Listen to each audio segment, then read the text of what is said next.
Hello everyone, Pat Jenks here with the Fort LeBoeuf Historical Society again. I'm standing out behind the Fort LeBoeuf Museum on our historic campus here in Waterford, PA, and we're looking at LeBoeuf Creek behind me.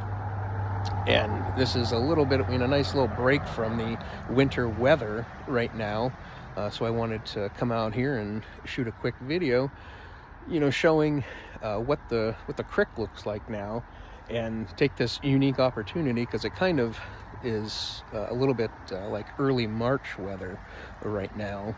The snow has melted, and the creek is pretty high. It was much higher. You can see behind me that white line of snow just next to my head. That is where the water was just a couple days ago. Now, when the French arrived in spring of 1753, this is what the creek looked like. It was nice and high and running, and they thought, this is great. We're going to be able to move stuff all the way from Fort LeBoeuf all the way down to what would eventually be Fort Pitt. And this is just going to be a great lifeline. And, in theory, why they put the fort here is because you can get in LeBoeuf Creek, which is just over there, and theoretically, without touching land again, you can end up in New Orleans. They put this here because the watershed changes between here and present-day Erie, which is 15 miles north. Somewhere in the middle, the watershed changes. So when they built Fort Presque Isle, that was a way to get off of Lake Erie, create a supply base, 15-mile portage to Fort LeBoeuf here in present-day Waterford, Pennsylvania, and to get back on the water. So Presque Isle was to get off the water, LeBoeuf was to get back on the water. Now, after the French had moved out and everything, the British moved in, built their fort, and this was the same exact reasoning for the fort. Being able to move goods up and down, use these inland waterways, which are like the interstate systems of the 18th century.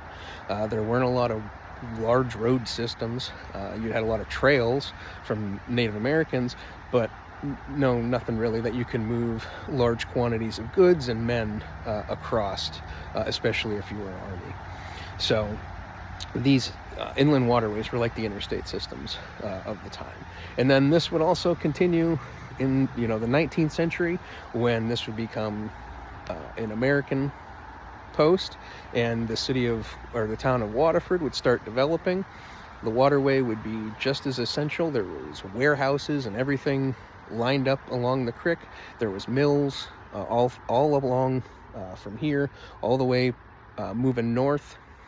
This was really the lifeblood of the town. And this right here, how we see it today, was really why. But as anybody knows that lives here, if we get into July and August, it's probably a little over knee deep right now. If I went down there in July and August, I might have a hard time getting my ankles wet. So while it's great during the springtime, during the summer, not so much. And that's something that the French found out quite easily in the summer of 1753, and we see a lot of accounts of them complaining about the low water levels.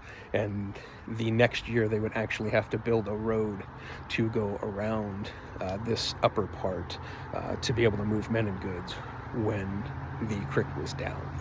But right now it looks great, and this is what they were here for, or at least what they put Fort LeBoeuf here for.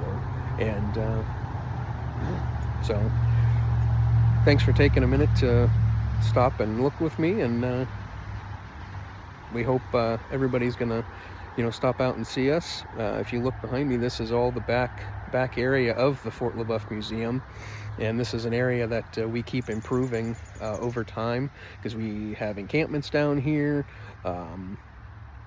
that we are going to be doing more demonstrations. So watch for when we put out our schedule for Waterford Heritage Days in July here. We're going to have some more demonstrations down here. We've seen these skirmishes, so we're going to open up that a little bit more. So yeah, stay tuned for more great things that are coming.